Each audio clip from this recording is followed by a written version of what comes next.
Hello, hello, hello, hello.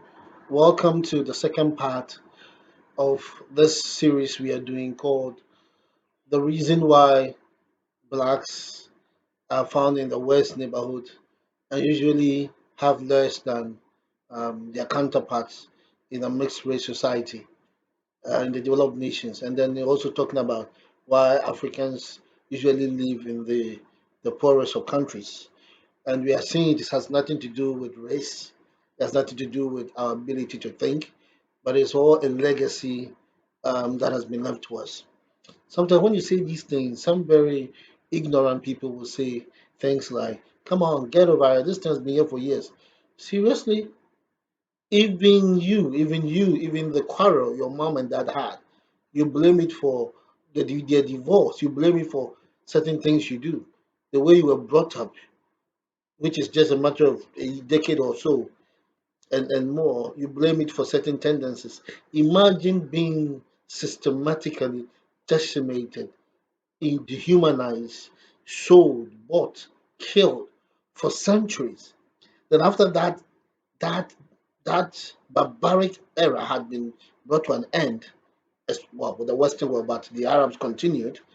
Then you also come under another system of discrimination called the colonial rule, and there also you are subjugated for another number of centuries. We are talking about centuries of being dehumanized, being brought down, being deprived, centuries of being given a raw deal, and then suddenly, when there's some 2000s, there's some 19th century, suddenly people want you to be able to do everything just like those who have had that advantage all these centuries. They want you to do everything like them. And then when you don't do things like them, you are not in their places, then they say it's because of your color. It cannot be further from the truth. In fact, the reason, I mean, the fact that even within this short time, we've achieved everything that should can be achieved. Is it Nobel Prize going to the moon? I mean, we have achieved everything that can be achieved for a race. The thing people also forget is that this race of people coming from Africa, we are not the majority in the world. So it's not like the majority in the world is failing. No, it's a minority that have been oppressed by various colors of majority over the centuries. And that must be understood. Otherwise, this whole this whole setup, this whole setup would take some cataclysmic event to change it. But that will not help all of us. The important thing here is that if you are black, you are a survivor, and you're not just a survivor, you have been pushed down and like a cork, you keep bouncing up. And that should not be only your position. You should not bounce up and just stay there. You should keep going up. And you should believe you have the right to keep going up. Let's take the second part. Let's start from the number one: systematic racial abuse and discrimination after slavery. I can't talk about the number of people who were hanged just for looking at a woman just because they were black. The number of people who were just shot on sight are still being shot on sight, and the rest. It's like the very idea of your color makes you a criminal and makes you somebody that can be killed without consequence. We live in environments like that where consistently you are denied opportunity not because of your grade but because of your color. Then no one can pretend that you should be doing as well as the one that is always giving the advantage. And these things have been done. The experiments where children were made to shun particular group, they were made to shun them for no reason. And as they did that, it affected their personality, it affected their performance. We are social beings, human beings, and we need to be accepted to thrive. But when it moved from not just acceptance to miseducation, misinformation, to actually consistently hunting down those who stand up to the other race, then there's an issue. So it happens all over the place. It happens all over the place. I'm not surprised one day one white man was complaining, he was in South Africa. He was complaining that when he goes back to South Africa, the place is not as good as it used to be. But this person is a white South African. What does it mean by it's not as good as it used to be? Because the time he's comparing to is when his people were in charge. Those few 5 million people were in charge amongst more than 20 million other Africans. Why was it better? Because then at the end, the best of everything in South Africa was in the hands of these little group of people. The lands, the resources, everything was theirs. And then the indigens, the South Africans, the blacks, were the ones having the gardening job, the nanny job, and the rest. And it didn't matter that they didn't go to school. It didn't matter that they didn't have a job because they were nobodies. They didn't matter in the scheme of things.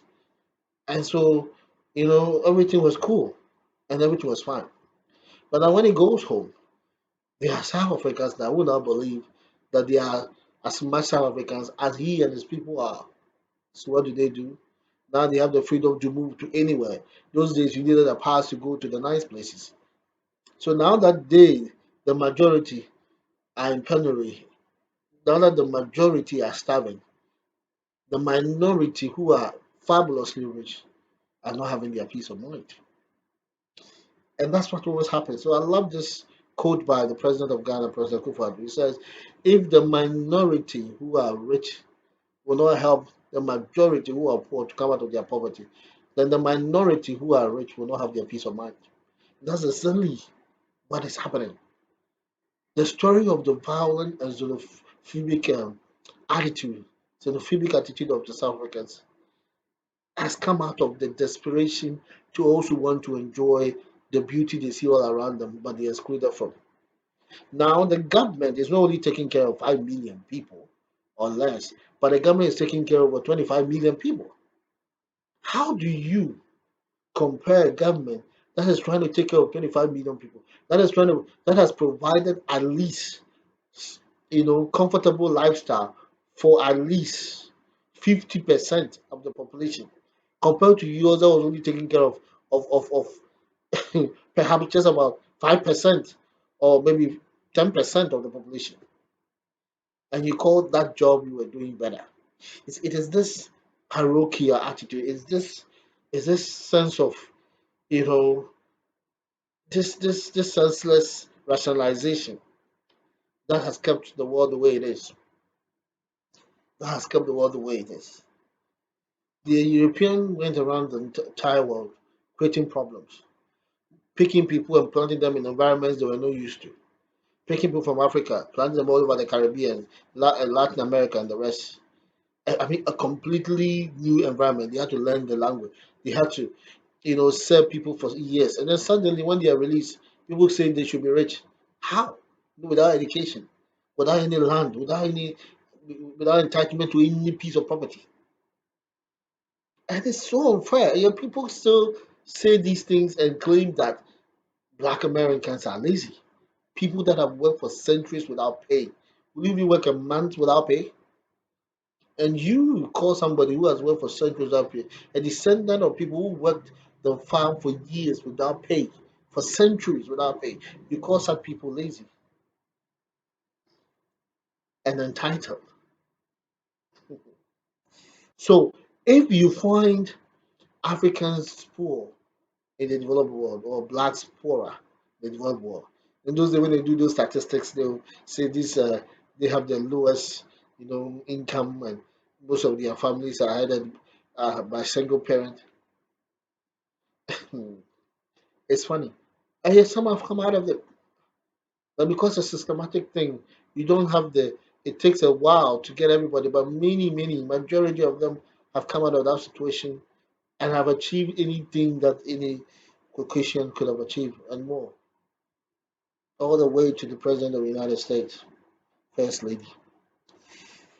So that is the reason, and it's not because of a care, it's not because of laziness, or it's not because of any attitude. It's because over time they deprive so much of resources that those who have gone ahead indeed. It's in this circumstance that a lot need to be done, where you need to have, you know, policies that favor them to bring them up because they have been kept down for far too long. Number two, Many nations in Africa still have their resources in the hands of colonialists. They still have them in the hands of colonialists. Imagine the French-speaking countries still keeping their monies still with France. I mean, several nations, and then keeping their monies in the French central bank, and then they let them have as much as they want when when they want it. I mean, when you run a system like that, having their companies run, their people run their companies. I mean, that in fact, when you run a system like that, and that system has produced poverty, how then do you turn around and blame the people that you are actively duping to be the cause? Well, they could be the cause for not revolting. They could be the cause for not rising up. But when you have set up these government yourself by your underhand dealings and your interferences, then these people only look at their parochial interest. They only rely on what is benefiting them and leave the masses. It is not a color problem. It's a color of any despot who wants to hang on to power. It is being done in the Middle East. It's being done all over the world. That's nothing to do with color of any body skin. So that is the reason why rich countries and resources are still the poorest, because even though the resources we keep referring to are not in the hands of the people, but in the hands of others who are still in Europe and the Americas. Now, number three, why reason why Africans are the poorest in the developed world, or blacks are the poorest most time in the developed world, and also live in the poorest neighborhoods, and Africans live in the poorest countries. These are the reasons we are given. Many African countries have been led by Africans for less than 70 years. Now, let me repeat it. Maybe you think Africa has been led by Africans for centuries. No. The country as we have it now, these countries were divided for, in fact, there were kingdoms already there, and then the Europeans came, and as it pleased them, they divided the countries. So these were countries set up not for the purpose of any African, they were set up solely for the purpose, and whims and caprice of European powers. They shared these countries among themselves the way it benefited them. Put infrastructure that will aid them to loot the resources of these things, whilst educating as little and empowering as little a group as possible. And most of the time, the ones that look more like them, the fairer ones, the mixed race, they put them over the other darker races. So it's not surprising any place where there are fairer races, they are the ones in charge. It's a tradition that has been set up. And it's all over. If you go to all over where the Europeans went, you go to Asia, India, and the rest. Go to India, the blacks are the lowest, and then as the fact the fairer you become, the more likely you are to be to the top. All legacies of Europeans, all legacy of Europeans. You go to Burundi and the rest, they created Tutsis or Hutus, they created different tribes and favored the ones that were more, that have features, that were more European features.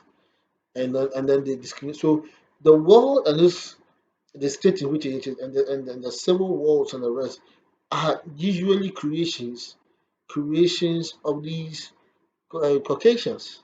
The same with what they call it, Liberia.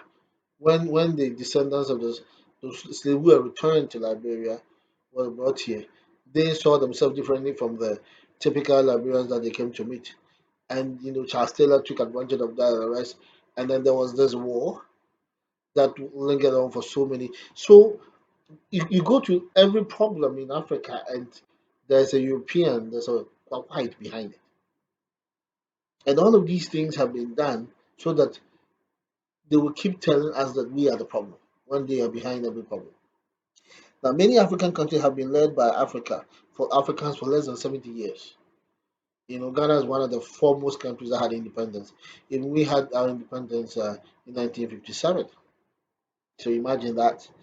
Many of the countries that we think they are very poverty, everything bad about them is a result of poor leadership of Africans. These Africans have led these countries for less than a century, whereas these countries were led by Europeans for several centuries. Why didn't they build prosper? Why didn't they build New York and build what they call Manhattan and build Oslo and no? Why didn't they build them in Africa? Look at what happened in South Africa, where the whites decided to stay and stop, decided not to keep sending the resources they were looting, and decided to keep it to develop the country for themselves. Look at how the countries became. They started looking like the developed countries that we so desire.